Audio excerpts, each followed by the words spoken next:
The shareholders applauded when my cousin took the CEO chair.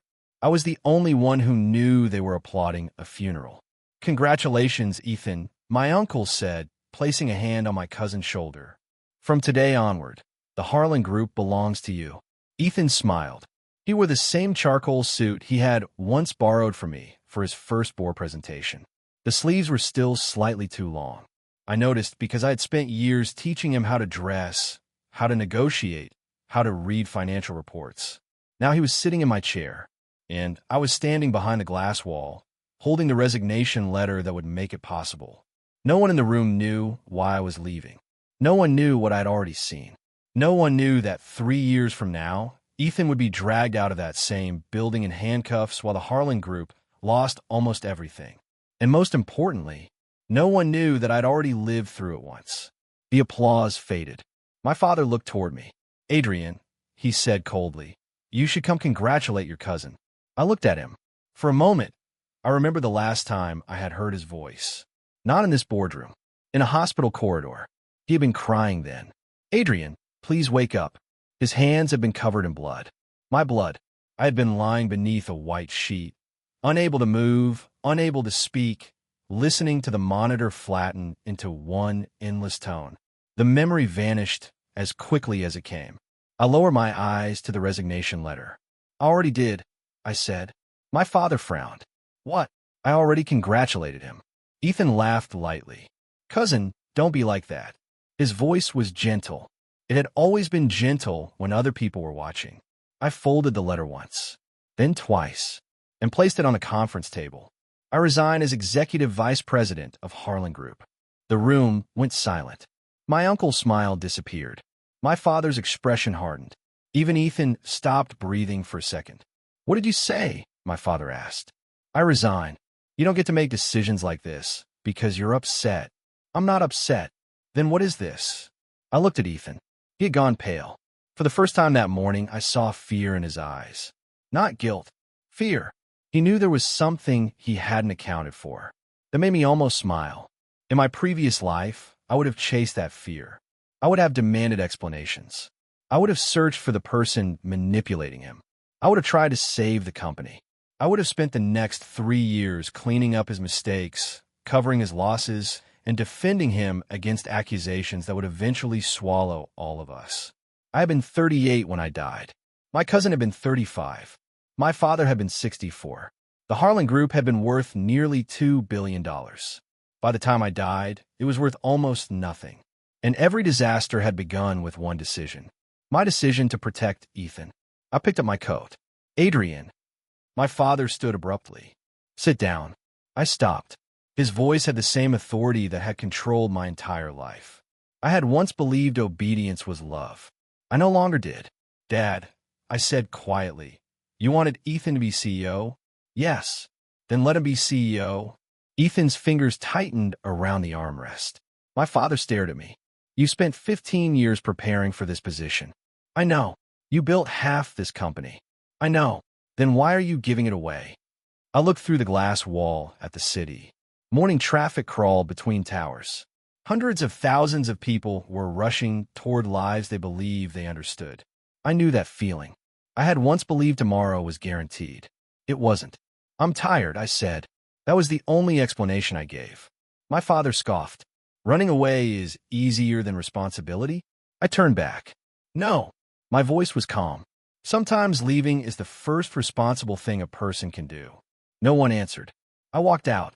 Behind me, I heard Ethan whisper, "Adrian."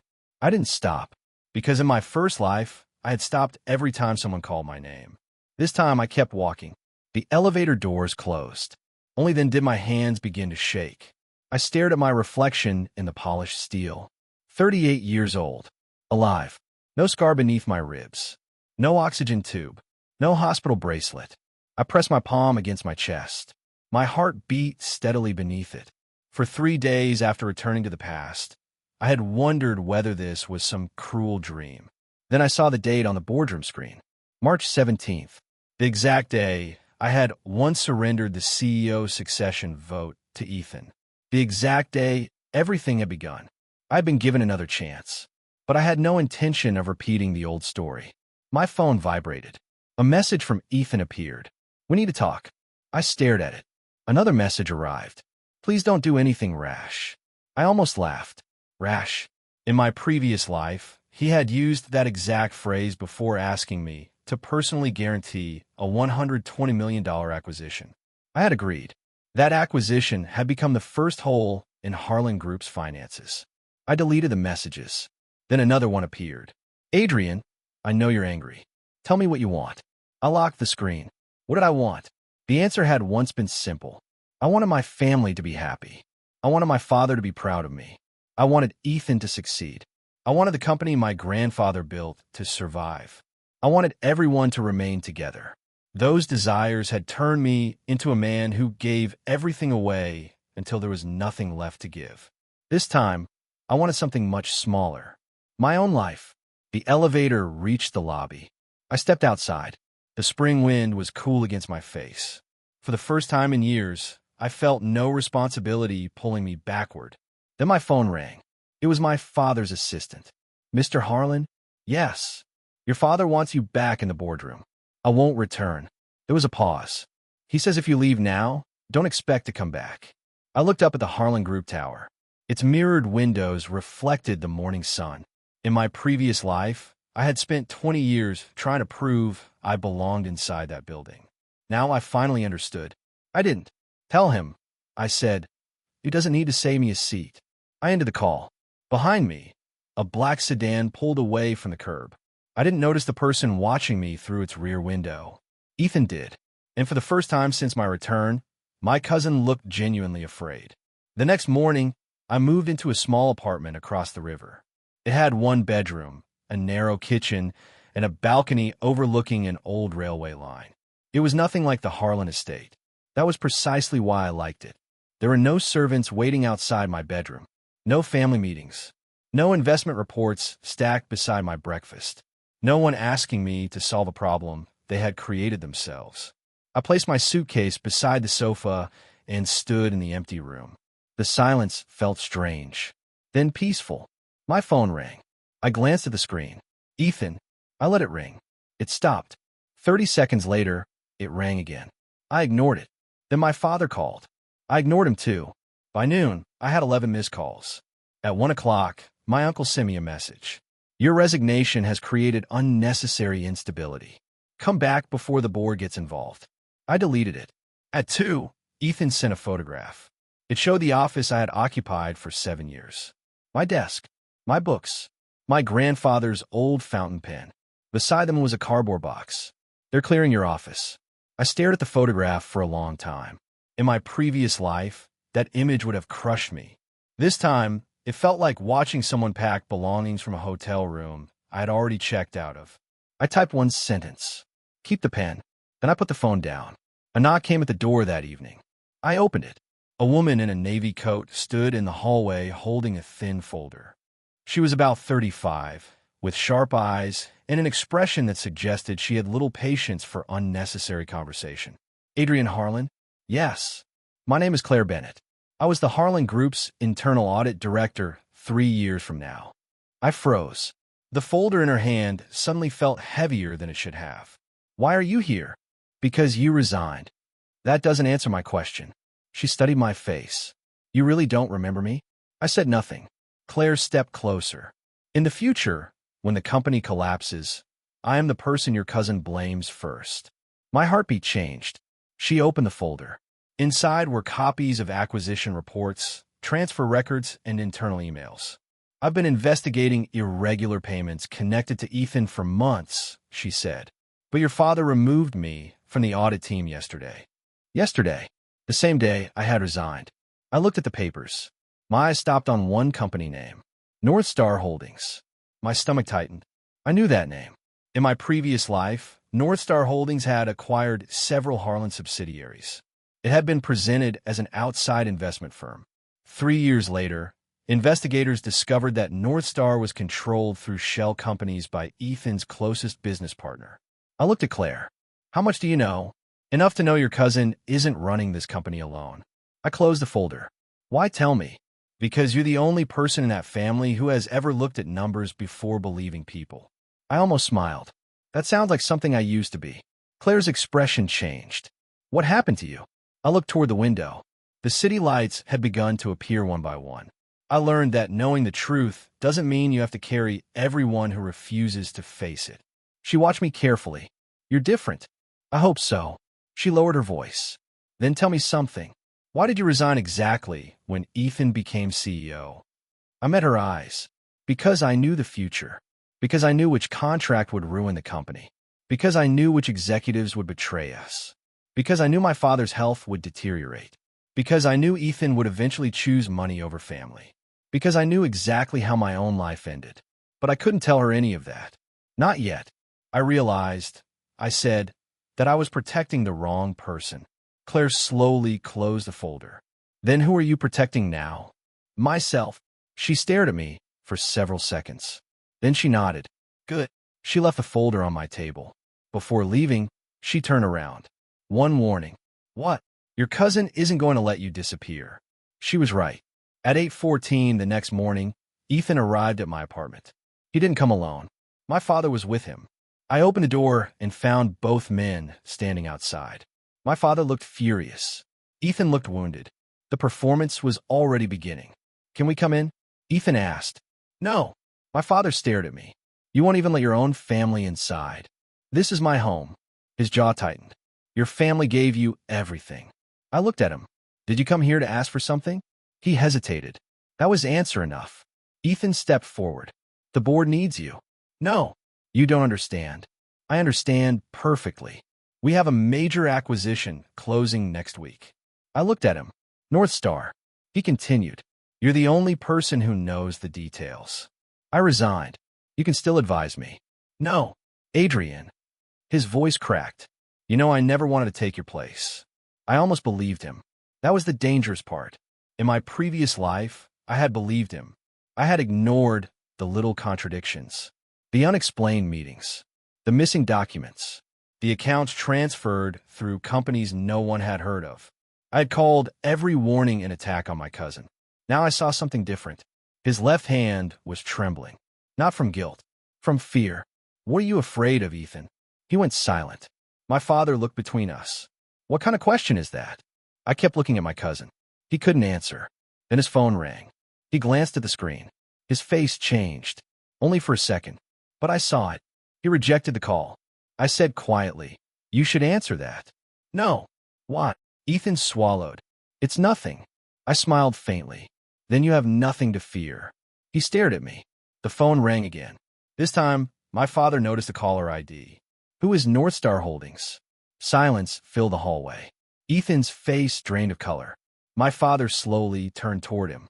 What is North Star? Ethan opened his mouth. Nothing came out. And standing there, watching the two men who had once been the center of my world, I finally understood something. My rebirth had not changed the future. Not yet. It had only changed one thing. This time, I was no longer standing in front of the fire trying to put it out. I was standing outside it. And for the first time, I could see exactly who had poured the gasoline. My father stared at Ethan as if the name on the phone screen had personally insulted him.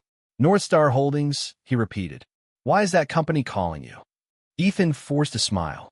It's one of the acquisition partners. You said the acquisition was being handled through our investment division. It is. Then why does a company I've never heard of have your personal number? Ethan looked at me.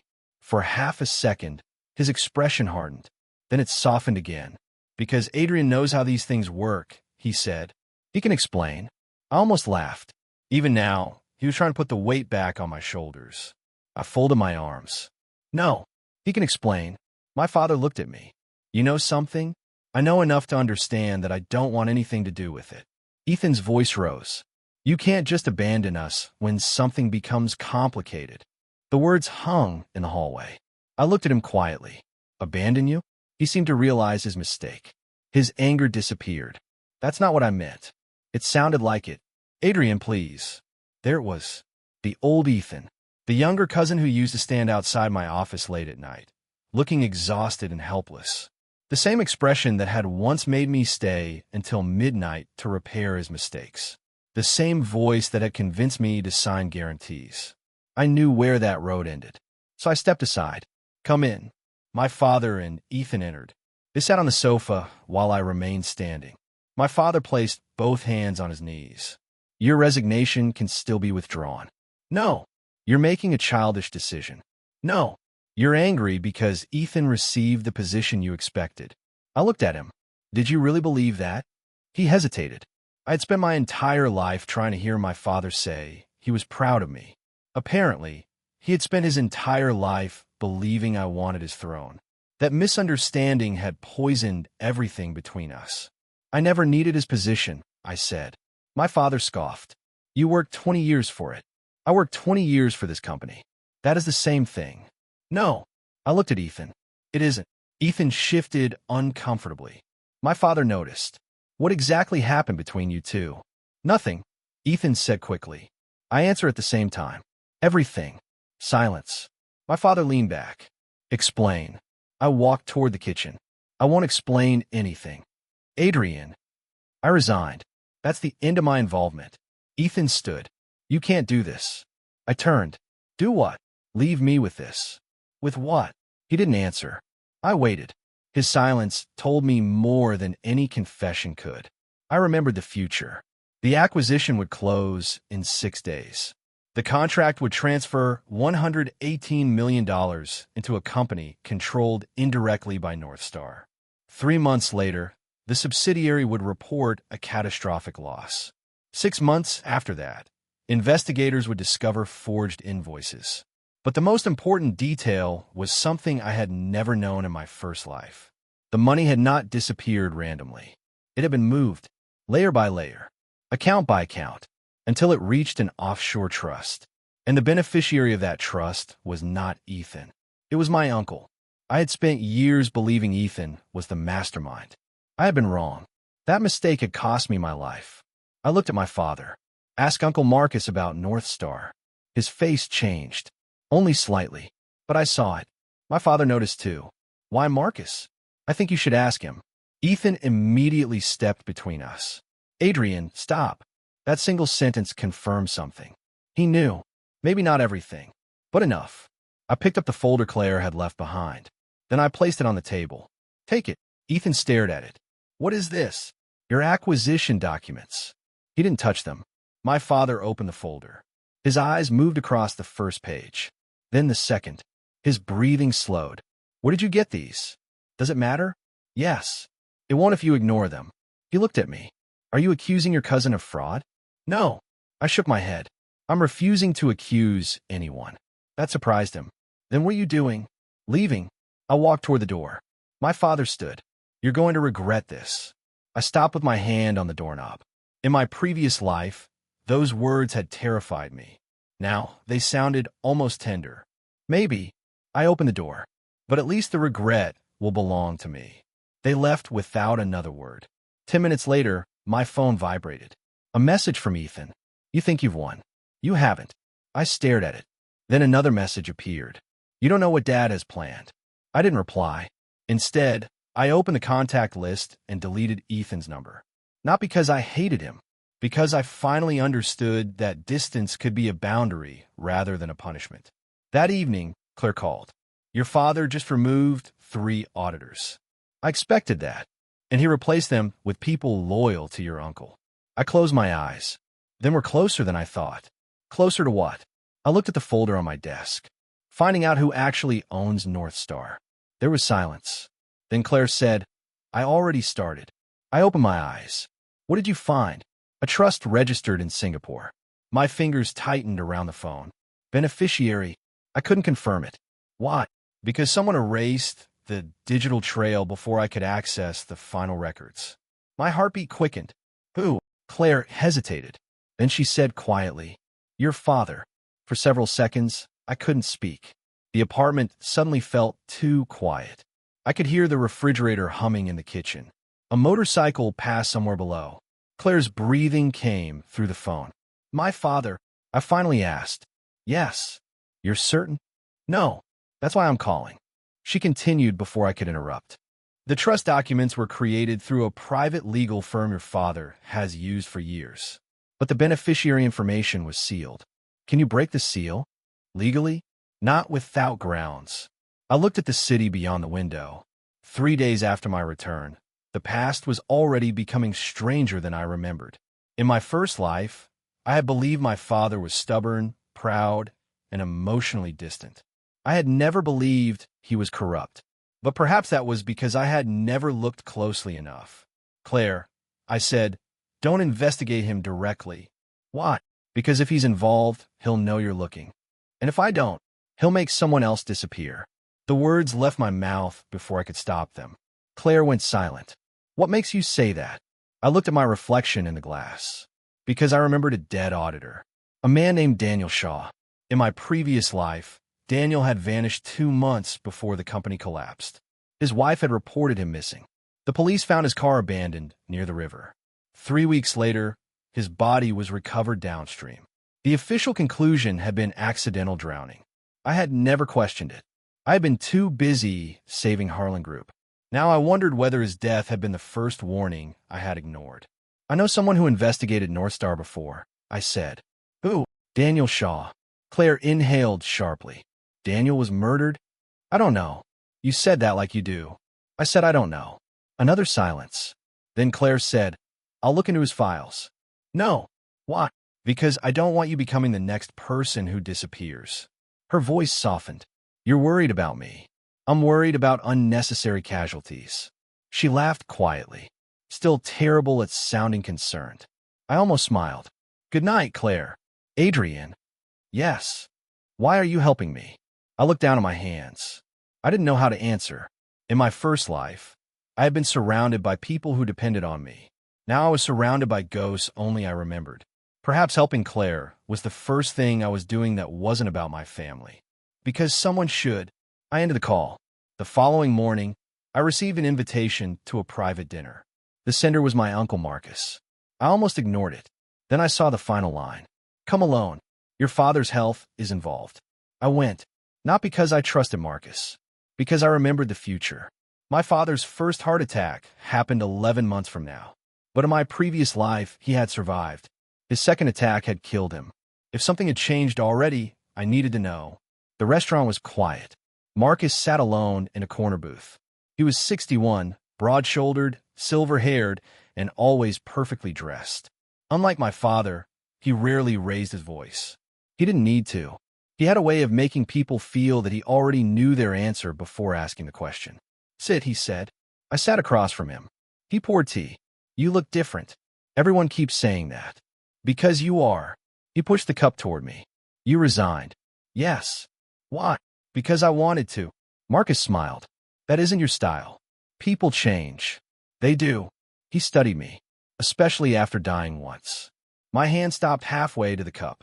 Marcus's eyes remained calm. The room seemed to shrink. What did you say? He smiled. Interesting. I slowly lowered my hand. Uncle, are you threatening me? No. Then what are you doing? Testing a theory. What theory? That you finally realized what kind of family you were born into. My pulse increased. Marcus leaned forward. You always thought your father was the architect of everything. I said nothing. He wasn't. The words landed heavily. Then who was? Marcus looked toward the restaurant window. Does it matter? Yes. He smiled faintly. Not yet. I stared at him. Why did you bring me here? Because Ethan is going to make a mistake. I know. You don't know which one. I said nothing. Marcus lowered his voice. The North Star acquisition isn't about money. My attention sharpened. What is it about? Ownership. Of what? The Harlan Group. My fingers tightened around the teacup. Marcus continued.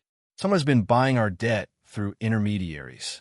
Once the acquisition fails, the company's valuation will collapse. Whoever owns the debt will control the restructuring. North Star. He nodded. And Ethan is useful. Does he know? Enough. I stared at my uncle. For the first time, I understood why Ethan had looked frightened. He wasn't the mastermind. He was a piece. A disposable one. What do you want from me? I asked. Marcus smiled. Nothing. Then why tell me? Because I want to see what you do when you finally stop protecting everyone. He stood. Our conversation was over. I remained seated. Uncle. He paused. You said my father isn't the architect. Marcus looked back. I said he wasn't the architect of everything. Then he walked away. I sat there alone. Outside, Rain began tapping against the windows. My phone vibrated. A message from Claire. I found Daniel Shaw's old audit report. A second message followed. You need to see this immediately. Then a photograph arrived. It showed a scanned document. At the bottom was a signature. My father's. But beside it was another signature. Marcus Harlan. And underneath both names was a third line. Beneficial controller. Adrian Harlan. I stared at the screen. My breath caught. Someone had built the entire scheme around my name. And suddenly, I understood the real danger. If the company collapsed, I would be blamed for it. I read the document 3 times before I believed my eyes.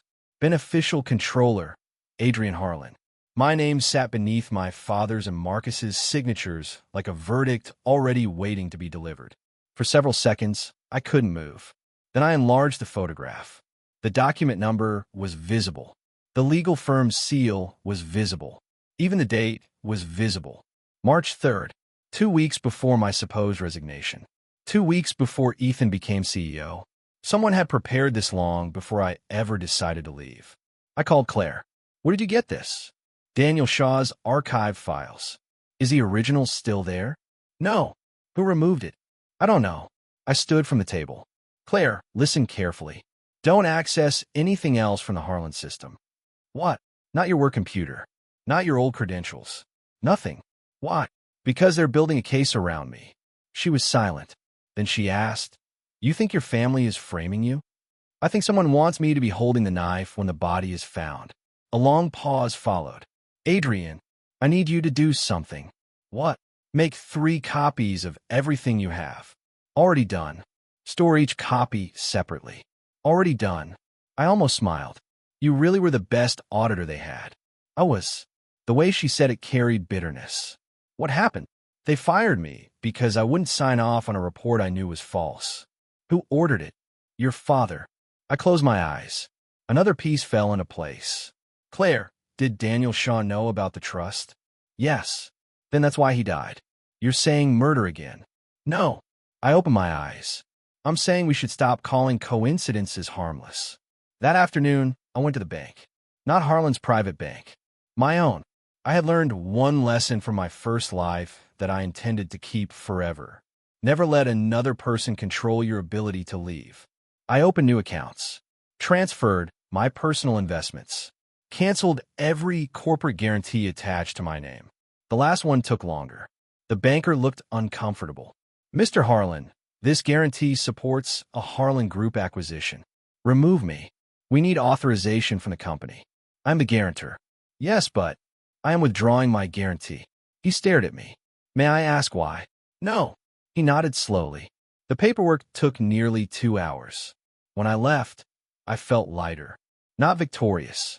Just lighter. My phone rang before I reached the elevator. My father. I answered. Where are you? At the bank. Why? Handling my finances. His voice tightened. You withdrew your personal guarantee. Yes. You can't do that. I already did. That guarantee supports the North Star transaction. Then the company should reconsider the transaction. Adrian, listen to me. No. A sharp silence followed. Then my father said something I had never heard from him before.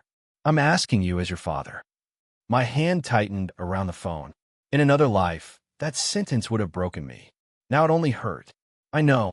Then come home. I can't. Why? Because I knew what came next. Because I remembered my father's funeral. Because I remembered his hospital room. Because I remembered him apologizing for something he never had the courage to explain. But I couldn't tell him that. Because I finally understand the difference between being your son and being your employee. He didn't answer. I ended the call. That night, someone broke into my apartment. I returned at 11:40. The door wasn't forced. That was what frightened me. I entered slowly. Nothing looked disturbed. The television was off. The kitchen was untouched. My bedroom door was open. I walked inside. The drawer where I kept Claire's copies had been opened. The papers were still there. But one thing was missing. Daniel Shaw's report. I stood perfectly still. Then I heard footsteps behind me. I turned. No one. The hallway was empty. I checked the balcony. Locked. The front door. Locked. Whoever had entered had known how to get inside without leaving obvious damage. I called the police. They arrived 20 minutes later. One officer examined the lock. No sign of forced entry. I know. Could someone have had a key? Possibly. Anyone in particular? I looked at the empty hallway. My family. The officer raised an eyebrow. That's a broad category. It is. He wrote something down. Do you want to file a formal complaint? I looked at the bedroom. At the empty drawer. Yes. When they left, I sat on the edge of my bed. My hands were cold. For the first time since returning, I felt fear. Not for myself, for what this meant. In my previous life, I had always believed the company collapse began with the North Star acquisition. I had been wrong. The collapse had begun earlier. It had begun with the decision to make me the scapegoat. The acquisition wasn't the weapon. I was. And Ethan had just walked into the room carrying it.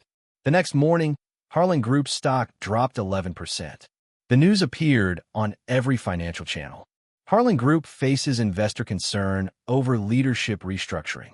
The reports were careful. Too careful. They mentioned my resignation. They mentioned the North Star acquisition. They mentioned internal disagreements within the Harlan family. But no one mentioned the documents. No one mentioned Daniel Shaw. No one mentioned the trust. At 10:30, Ethan held a press conference. I watched it from my apartment. He stood behind a podium wearing a dark blue suit. His expression was calm. Our company remains financially stable, he said. Recent changes are part of a planned leadership transition. I laughed quietly. Planned? Of course. A reporter raised her hand. Mr. Harlan, is it true Adrian Harlan resigned because he opposed the North Star acquisition? Ethan paused. Only briefly. I wouldn't characterize it that way. Another reporter asked, did he disagree with your leadership? My cousin and I have different management philosophies. A third question came. Will Mr. Harlan remain involved with the company? Ethan looked directly into the camera. I sincerely hope he does. I turned the television off. That sentence was not kindness. It was bait. If I publicly attacked him, he could portray me as a disgruntled former executive. If I defended him, I would become associated with the acquisition. Either way, my name remained tied to Harlan Group. I refused to play.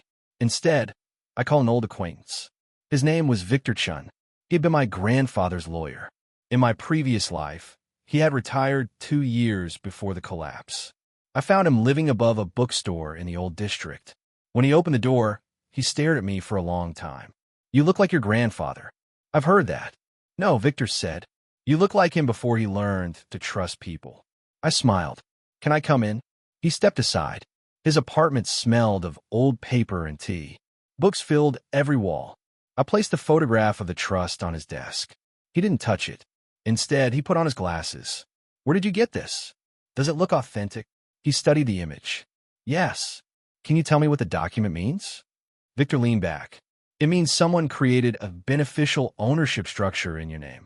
Without my knowledge. Apparently. Would that hold up legally? Not by itself. Then why create it? He looked at me. To make you look guilty. I already knew that. What I didn't know was why. Victor tapped the photograph. This structure would allow someone to claim you controlled the funds without ever appearing on the official corporate register. Then, when the money disappears, you become the convenient explanation. I stared at the document. Can we prove I didn't create it? Eventually isn't enough. No. He opened a drawer. That's why you need the original trust instructions. I looked at him. Where are they? Victor's expression changed. I don't know. Think. He remained silent. Then he said, your grandfather kept a private archive. I know. Not at the company. Where? Victor looked toward the ceiling. Your father destroyed most of it after your grandfather died. Most? Victor nodded. Not all. My pulse quickened.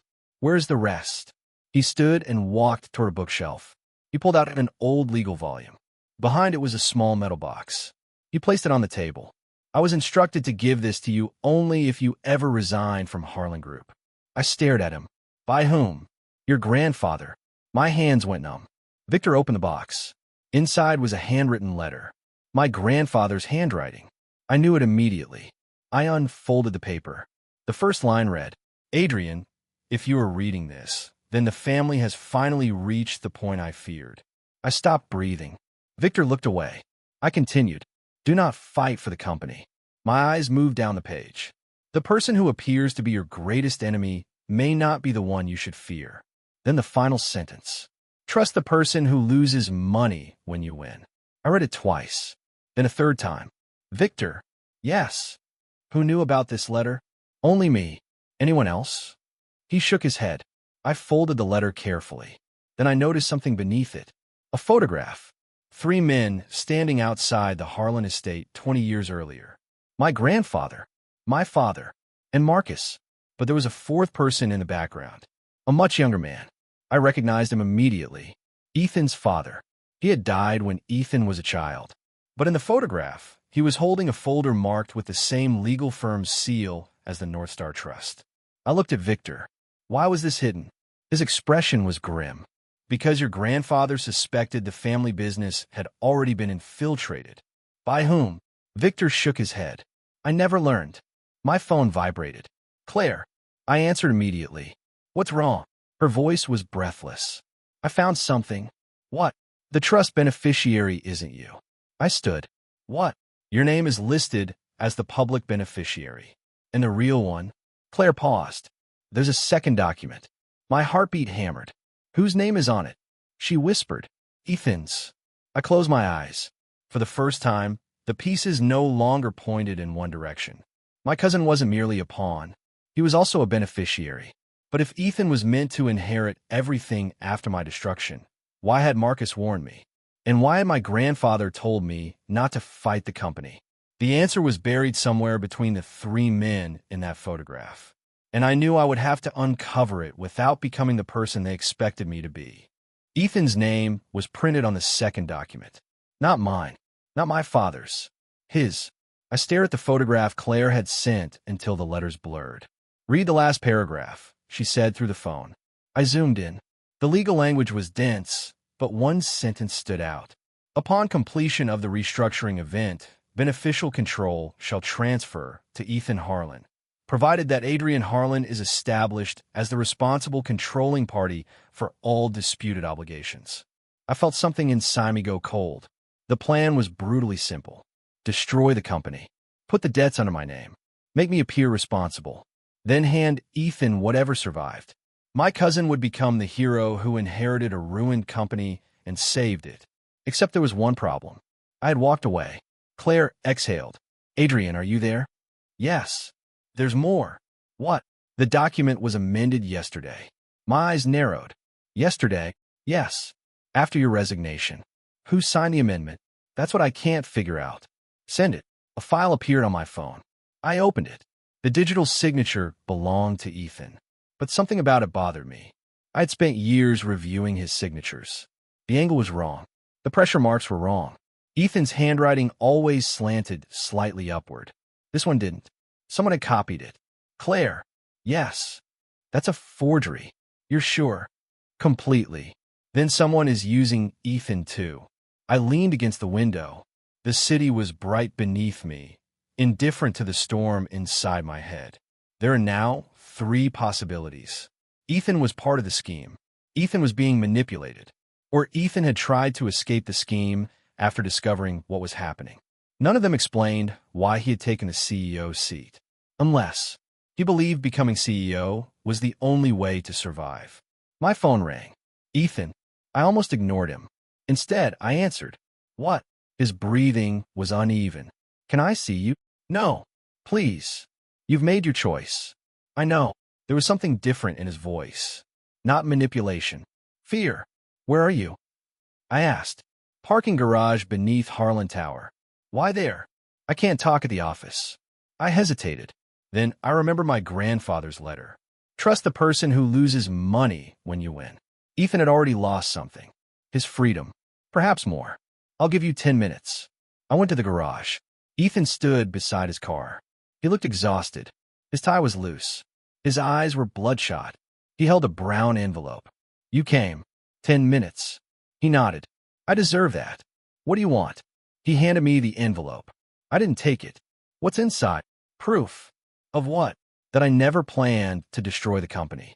I looked at him. Then why did you take the CEO position? His jaw tightened. Because Marcus told me if I refused, you would die. The garage suddenly felt colder. What? He said you were already marked. I stared at him. Who? I don't know. Don't lie to me. I'm not. His voice echoed through the concrete levels. He covered his face with one hand. I thought I could control it. Control what? The acquisition. I stepped closer. Explain. Ethan swallowed. 3 months before the board vote, Marcus approached me. He showed me documents proving Dad had hidden debts from the company. I said nothing. He told me Harlan Group would collapse unless someone took control quickly. So you became CEO? Yes. And North Star? They promised to refinance the debt. I laughed once. You trusted them? I didn't. Then why sign? Because they showed me your name. My smile disappeared. What do you mean? They had documents saying you were the beneficiary of the trust. He looked at me. They told me you were secretly preparing to take control of the company and push Dad out. I stared at him. It was almost exactly the story I had once believed about him. Someone had engineered our distrust years before either of us understood it. You believed them. I did. His voice dropped until I found the original files. He opened the envelope. Inside were bank records, transfer schedules, internal emails, and photographs. One photograph showed Marcus entering a private law office. Another showed my father meeting a North Star executive. A third showed Ethan himself. I looked at him. Why give these to me? Because I know I'm next. The words were barely audible. I looked down at the records. You're already being used. I know. Then why stay? Because I don't know how to get out. For the first time, I saw my cousin not as the man who had stolen my position, but as the frightened younger brother I had once protected. I hated that recognition. It made everything harder. You should have come to me. He laughed bitterly. You would have fixed it. Yes. And that's exactly why I didn't. I looked at him. What does that mean? You always fix things, Adrian. His eyes reddened. You fix Dad's mistakes. You fix mine. You fix the company's mistakes. You even fixed my marriage when I nearly ruined it. I never. You did. He wiped his face. And every time you fixed something, I became smaller. I went silent. He continued. I hated you for being better. The confession landed harder than any accusation. I didn't want your chair, he whispered. I wanted you to stop making me feel like I needed you. I looked away. There was no easy response. Then I heard footsteps. We both turned. A man stood at the far end of the garage. Black coat, gray hair. Marcus. He smiled. Family reunion? Ethan went rigid. I stepped in front of him. Marcus walked closer. You two always did make things more complicated than necessary. I looked at him. You forged Ethan's signature. His smile faded. So you found the amendment? Yes. And the trust? Yes. He sighed. I had hoped you would stay away. I resigned. Exactly. He looked at Ethan. You should have followed instructions. Ethan's face tightened. I'm done. Marcus laughed. You think you could be done? Then he looked at me. You still don't understand, Adrian. Then explain it. Marcus's eyes hardened. Your father wasn't the target. He pointed at me. You were. The garage seemed to hold its breath. Marcus stood beneath the fluorescent lights, his expression calm. Too calm. I had spent my entire first life believing my uncle was merely ambitious. Now I saw the truth. Ambition had never been his problem. Patience was. He had been patient enough to wait 20 years. Why me? I asked. Marcus smiled faintly. Because your grandfather chose you. For what? The company. I shook my head. He chose me as his successor. No. Marcus's voice was almost gentle. He chose you as the guardian. I remembered the letter. Do not fight for the company. Not because my grandfather didn't care about Harlan Group. Because he knew ownership was never the real issue. Marcus continued. Your grandfather discovered that several people inside the company were siphoning assets through shell corporations. He wanted to expose them. Who? My brother. My father's brother. Marcus. I stared at him. You? Yes. Ethan stepped backward. You told me Dad was responsible. I told you what you needed to believe. Ethan's face twisted. You ruined everything. Marcus looked at him without emotion. No. You ruined it yourself when you decided to trust strangers. I stepped forward. You used Ethan to reach me. I used both of you. Why? Because your grandfather left something behind. What? Marcus smiled. The Harlan Private Trust. I understood. The original one. Yes. Where is it? Marcus looked at me. You already have it. My grandfather's letter. The metal box. The photograph. I felt a sudden chill. He wasn't talking about money. He was talking about evidence. The archive, I said. Marcus nodded. Your grandfather documented everything. Where? Ask your father. I stared at him. You're going to let him tell me? Marcus laughed. I don't have to. He pulled out his phone. A video began playing. My father appeared on the screen. He was sitting in a hospital room. His face was pale. The footage was recent. My heart stopped. When was this recorded? Last night, Marcus said. My father looked directly into the camera. Adrian, if you're seeing this, Marcus has already failed. My breathing stopped. My father continued. I owe you the truth. His eyes looked older than I remembered. Your grandfather did not leave the company to you. He paused. He left you the evidence. The video ended. I looked at Marcus. What did you do to him? Nothing.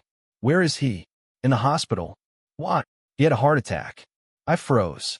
In my previous life, my father's first heart attack had happened 11 months later. This time, it had happened now. My return had changed the timeline. The future I remembered was no longer reliable. That realization frightened me more than anything else. Marcus stepped closer. You wanted to leave? Yes. Then leave. I looked at him. What? Take your money and disappear. He smiled. Let the company collapse. Let your father take the blame. Let Ethan run. And you? I'll survive. I understood. He wanted me to do exactly what I had decided to do. Walk away. Except this time, walking away would destroy the wrong people. My grandfather's letter came back to me. Trust the person who loses money when you win. I looked at Ethan. He had lost his position. Marcus had not.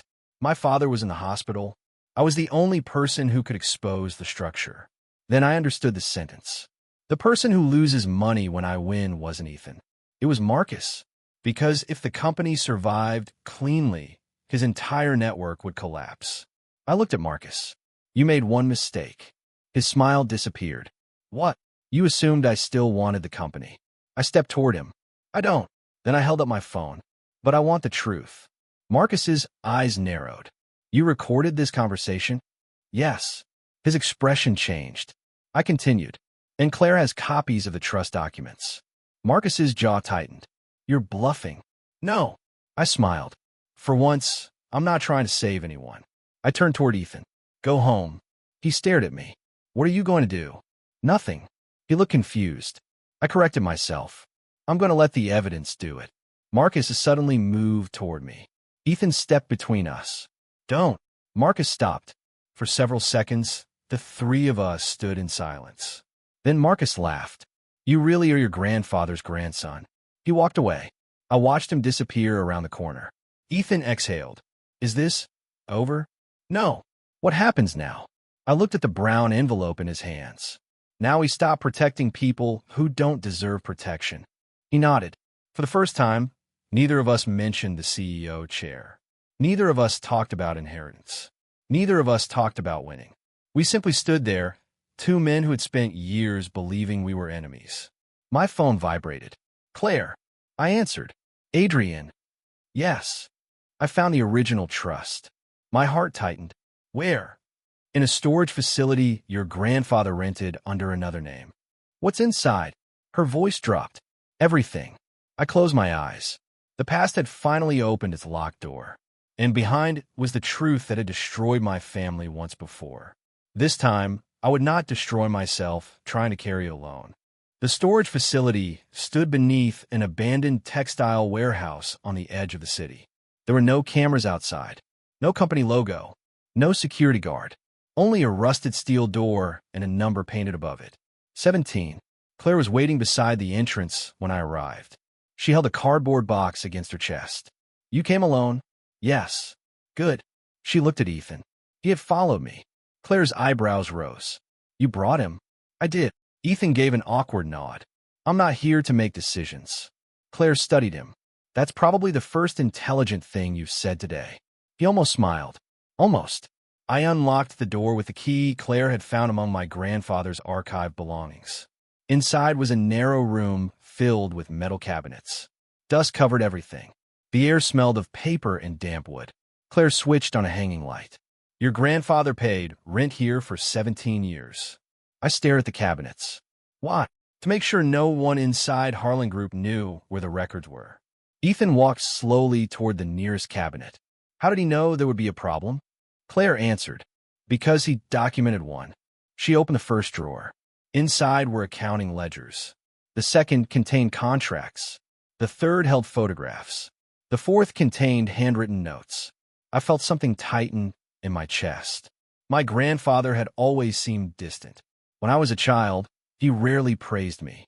He would put a hand on my shoulder and say, "Watch people when they think nobody is watching." I had never understood him. Now I did. I opened a ledger. Every page contained dates, transfers, names. Some were familiar. Others weren't. Claire stood beside me. This is a map of the shell companies. I looked at her. Can you trace them? Most. Do it. Ethan picked up a folder. His face changed. What? He turned it toward us. It contained records from 21 years ago, the year his father died. I stepped closer. The first page showed a large transfer from Harlan Group to a private trust. The amount was enormous. Who authorized this? Ethan's finger moved down the page. His father's signature.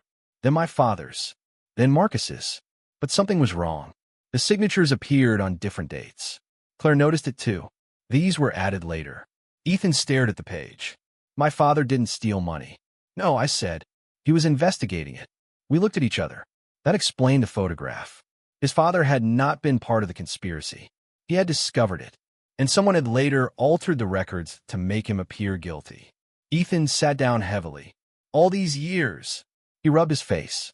I thought Dad died because he couldn't handle the pressure. I crouched beside him. He was killed because someone needed the truth buried. Ethan looked up. Do you know who? I pointed at the ledger. Not yet. Claire opened another folder. This might tell us. Inside was a typed report. At the top was a name. Daniel Shaw, the dead auditor. Claire read the first page. Her expression slowly changed. Daniel discovered the original ownership chain. What did he find? She turned the page. North Star was created 20 years ago. I frowned. That makes no sense. It does if North Star wasn't created for the acquisition. I looked at her. What was it created for? She tapped the report. To hide the original theft. Silence filled the room. The entire North Star operation wasn't new. It had been running since before Ethan and I were adults. The acquisition wasn't the beginning. It was the final stage. Claire continued reading. Daniel wrote that someone inside Harlan Group was moving money through North Star, then using the profits to purchase Harlan debt. I looked at Ethan. So they were buying the company piece by piece. Yes, Claire said. Ethan's face hardened. Marcus. Probably, I said. But Daniel couldn't prove it. Claire, turn another page. He almost did. At the bottom was a handwritten note. I know where the original agreement is. Underneath, it was an address. I recognized it. The old family house. Claire looked at me. Your grandfather's estate? Yes. It was demolished years ago. I shook my head. No. Ethan looked confused. I thought the property was sold. It was. To whom? I stared at the address. North Star Holdings. Claire's eyes widened.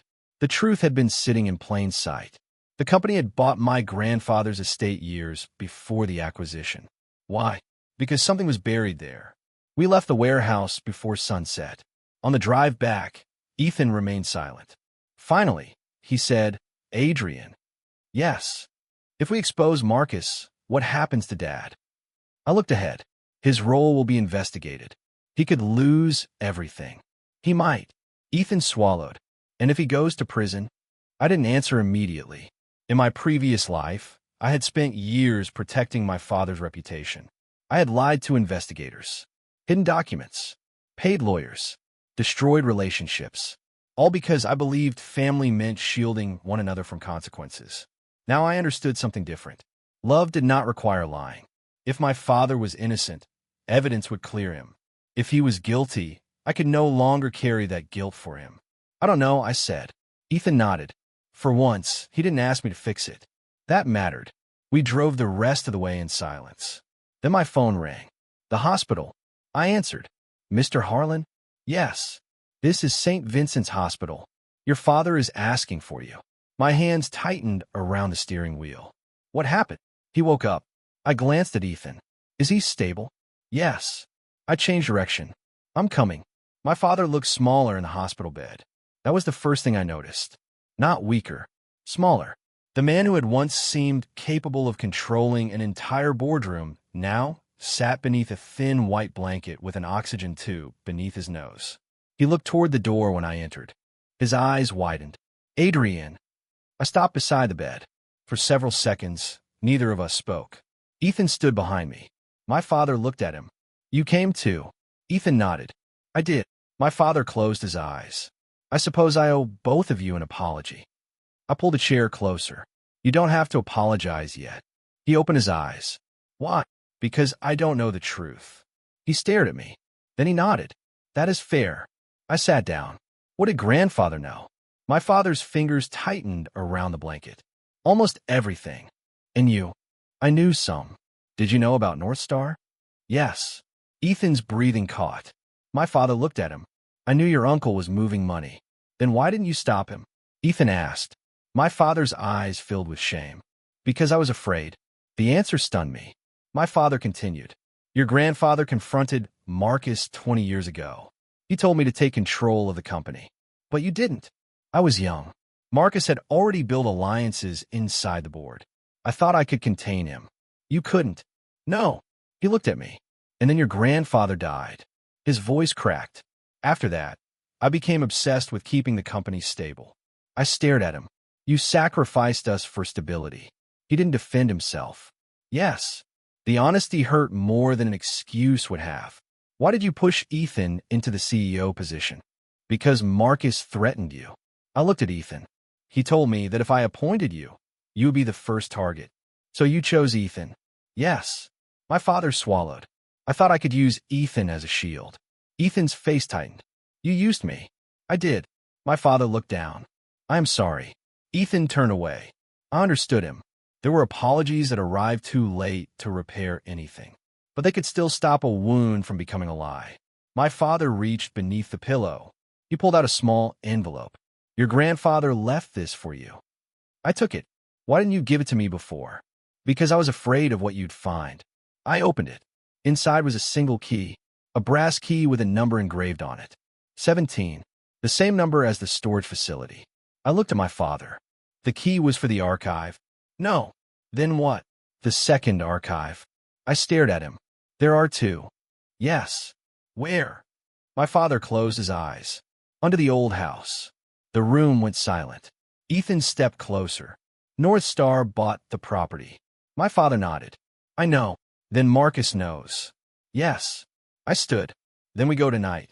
My father grabbed my wrist. Adrian. I looked down. Don't go there alone.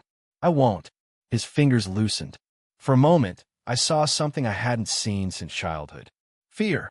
Not fear of losing the company. Fear of losing his son. I should have protected you, he whispered. I gently removed his hand. I know. Then I added. But you can't protect me anymore. His eyes closed. I know. Outside the hospital room, Ethan waited. You heard everything? Yes. He looked toward the closed door. Do you forgive him? I consider the question. No. Ethan nodded. Me neither. But I don't hate him. He looked at me. I don't know how you do that. I don't either. We walked down the corridor. For the first time, I didn't feel responsible for repairing my family. That responsibility had nearly killed me once. I wasn't going to carry it again. That night, Claire met us at the old estate. The house was gone. Only a stone foundation remained beneath wild grass. Moonlight washed over the ruins. Claire held the brass key. Where? I remember my grandfather. Watch people when they think nobody is watching. I walked toward the old study. There was nothing left except a section of stone wall. I ran my hand along it, then stopped. A small indentation. I pressed it. A portion of the wall shifted. Ethan stared. That's impossible. No, Claire said quietly. It's just old. The hidden door opened. A staircase descended into darkness. We switched on our flashlights. At the bottom was a steel room. Inside were dozens of files. And one large wooden box. I opened it. Inside were original contracts, bank records, photographs, and a small digital recorder. Claire picked it up. There's a file. She pressed play. My grandfather's voice filled the room. Old, tired, but unmistakably clear. If you are hearing this, Marcus has already tried to destroy the family. I looked at Ethan. The recording continued. He will use your father. He will use Ethan. And eventually, he will use Adrian. My blood ran cold. My grandfather had predicted all of it. Adrian, you will be tempted to save them. The recording paused. Then came the sentence that changed everything. Do not. I closed my eyes. Let them choose. My grandfather's voice softened. People reveal themselves when you stop carrying the consequences of their choices. The recording ended. No one spoke. Then Claire looked at the documents. We have enough. I nodded. No. She looked at me. We have enough to start. I closed the wooden box. Now I need to finish it. Outside, a car engine started. We froze. Through the narrow basement window, headlights appeared beyond the ruined estate. Someone had followed us. A car door slammed. Then another. Ethan whispered, Marcus. I looked at the hidden documents in my hands. This time I wasn't afraid. The truth was no longer buried, and neither was I. The headlights remained fixed on the ruined estate. No one moved. Claire lowered the flashlight. How many cars? 2, Ethan whispered. I looked at the documents in my hands. Then we don't leave through the front. Ethan glanced toward the staircase. There's another way.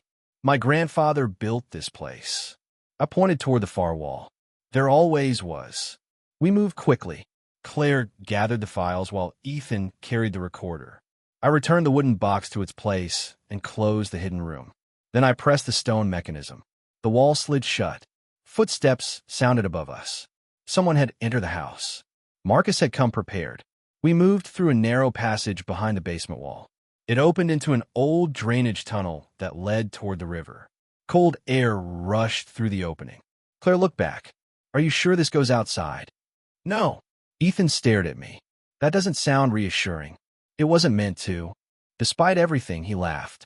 It was the first genuine laugh I'd heard from him in years. We climbed out behind a line of trees nearly 200 meters from the estate. A black SUV was parked near the road. Claire stared at it. That's my car. I frowned. They were being watched. Ethan looked toward the estate. Should we call the police? Yes. He reached for his phone. No, I said. He stopped. Why? Because I don't want Marcus arrested tonight. Claire looked at me sharply. Why not? Because we need him to move. I pulled the recorder from Ethan's hand. Right now, he thinks he still controls the situation. And you want him to expose himself. Yes. Claire nodded slowly. That could work. Ethan looked uneasy. What happens if he realizes? Then we lose the advantage. And if he doesn't? I look back at the dark estate. Then he destroys himself. We spent the next 12 hours preparing. Not attacking. Not threatening. Preparing. Claire contacted 3 independent investigators. I contacted an attorney my grandfather had trusted. Ethan resigned from every North Star-related committee. And I did something I had never done in my previous life. I went public. Not with accusations. With facts. At 9 the next morning, I released a statement through an independent financial journalist. I confirmed my resignation. I confirmed that I had withdrawn my personal guarantees. I confirmed that I had no beneficial interest in North Star Holdings. And I requested an independent audit of every transaction involving Harlan Group and North Star. Nothing more. The market reacted immediately. Harlan Group's shares fell another 7%. My father called. You shouldn't have done this. I stood beside the window. Why? You'll hurt the company. The company was already being hurt. You're exposing everyone. Yes. His voice was tired. Even me. I closed my eyes. Especially if the evidence leads to you. Silence. Then he said, That's fair. I didn't expect those words. Dad. Yes. I don't want to destroy Harlan Group. I know. I want it to survive without us controlling it. He breathed slowly. Your grandfather would have liked that. The call ended. At noon, the independent audit began. By evening, investigators had frozen 3 North Star accounts. The next morning, the first major revelation appeared. North Star linked 2 hidden Harlan debt network dating back 2 decades. Then another. Former Harlan executive Adrian Harlan denies ownership claim. Then another. Audit uncovers forged beneficial ownership documents. The story spread. Investors demanded answers. The board called an emergency meeting. Marcus attended. So did Ethan. My father joined remotely from the hospital. I entered the boardroom last. For a moment, everything looked exactly as it had on the day I resigned. Same table, same glass walls, same people, but I wasn't the same man. The chairman cleared his throat. Mr. Harlan, thank you for attending. I didn't come as an executive. I understand. Then why am I here? The chairman looked uncomfortable. Because the independent audit has raised questions concerning documents bearing your name. I placed a folder on the table. Then let's answer them. Marcus sat at the far end. He looked almost bored. You're making a spectacle of this, he said. I turned toward him. No. I placed the first document on the screen. This is the original trust. The room fell silent. Marcus's expression changed. Only slightly, but enough. Claire entered behind me. She placed the second file on the table. This is the original North Star ownership chain. The chairman leaned forward. Where did you obtain these? From a private archive belonging to my grandfather. Marcus stood. This evidence was obtained illegally. Claire answered before I could. The archive was legally owned by the Harlan estate. Marcus looked at her. You're no longer employed by the company. No. She smiled faintly. That's why I can finally tell the truth. A few directors exchanged glances. The chairman looked at me. What does the audit conclude? I nodded toward Claire. She connected her laptop. A flowchart appeared. Money moved from Harlan Group into North Star, from North Star into 3 shell companies, then into accounts controlled by a private trust. The final beneficiary was Marcus Harlan. Not Ethan. Not me. Marcus. The room erupted. What is this? Are these accounts legitimate? Marcus, explain yourself. He remained still. Then he laughed. It was a quiet, almost amused laugh. You think this proves anything? Claire displayed another file. The original authorization. My father's signature. Marcus's. And a third signature. His own. Marcus stopped smiling. I turned toward him. You wanted me to take the blame. He looked at me. Yes. The admission stunned the room. Ethan stared at his uncle. Why? Marcus answered without looking at him. Because your cousin was the only person your grandfather trusted. I understood. It had never been about money alone. Marcus wanted the evidence destroyed. And the easiest way to destroy evidence was to make its guardian look like the criminal. He had spent years constructing a trap around my name. I had escaped by refusing to fight for the company. But he had made one mistake. He had assumed I would remain alone. The chairman called for security. Marcus didn't resist. As security approached, he looked at me. You think you've won? I shook my head. No. He frowned. I stopped trying to win. That was the difference. They escorted him away. No applause followed. No celebration. Only silence. The board voted unanimously to suspend the North Star acquisition. Then came the harder decision. The company would be placed under independent management. The Harlan family would surrender controlling authority. I agreed. Ethan agreed. My father agreed.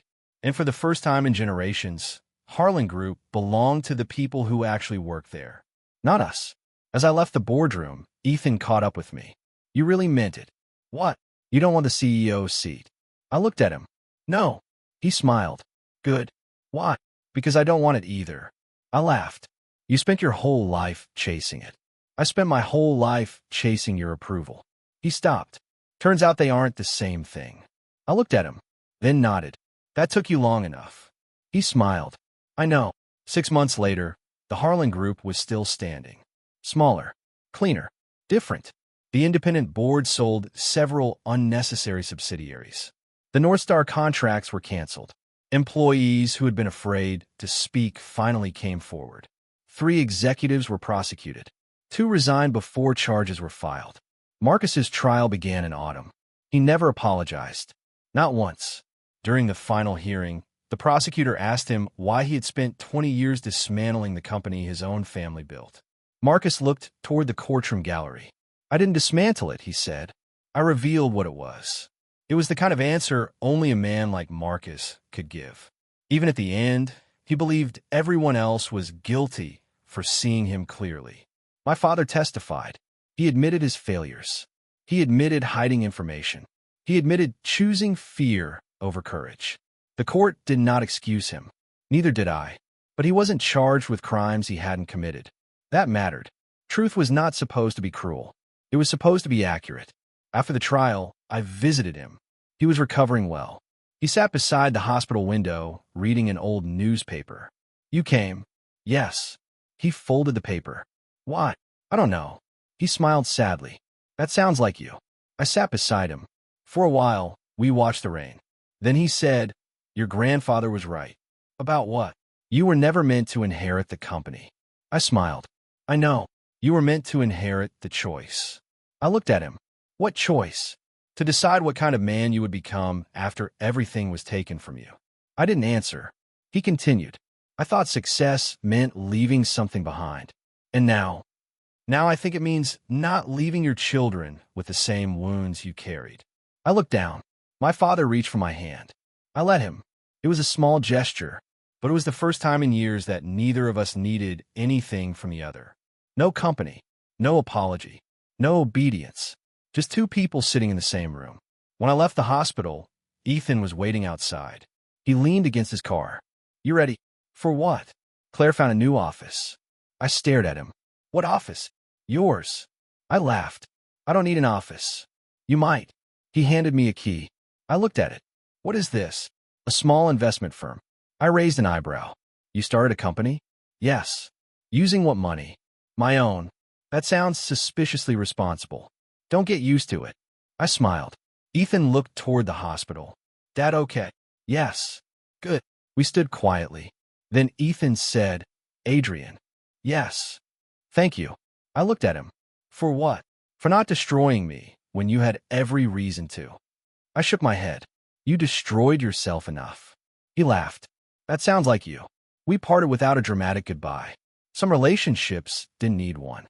A year after my resignation, I returned to the Harlan Group building. Not as an executive. Not as a shareholder. Not as the heir. I was there to speak to a group of young employees starting a new leadership program. The building looked smaller than I remembered. Or perhaps I had simply stopped measuring myself against it. After the speech, I stood alone in the lobby. The same glass walls reflected my face. I remember the day I had walked out. The resignation letter. My father's anger. Ethan's fear. The CEO chair. For years, I had believed that chair represented everything I had lost. Now it looked like furniture. Nothing more. Claire approached. You're smiling. Am I? Yes. Maybe I like the view. She looked toward the windows. Or maybe you finally stopped looking backward. I considered that. Maybe. We walked outside. The evening sky was turning gold. Traffic moved through the city. People hurried home. Somewhere behind us, the company continued without the Harlan family controlling every breath. And I realized something. When I was given another life, I thought I had been given a chance to defeat my enemies. I was wrong. I had been given a chance to stop becoming the person my enemies needed me to be. I didn't need their downfall. I didn't need their regret. I didn't need the CEO chair. I didn't even need my family's approval. I needed a life that belonged to me. That was the real inheritance. Not money. Not power. Not a company. Choice. I stopped beside the river. The water moved quietly beneath the evening light. Once, I had stood in a hospital room listening to a monitor announce the end of my life. I had thought death was the cruelest thing that could happen to me. Now I understood. It wasn't. The cruelest thing would have been receiving another chance and wasting it by living exactly the same way. I had walked away from the company. I had let my cousin take the CEO chair. And for a while, everyone thought I had lost. They were wrong. I hadn't surrendered the future. I had finally refused to surrender myself. I turned toward the city and walked home. This time, no one was waiting for me to fix their mistakes. And for the first time in my life, I was grateful for that.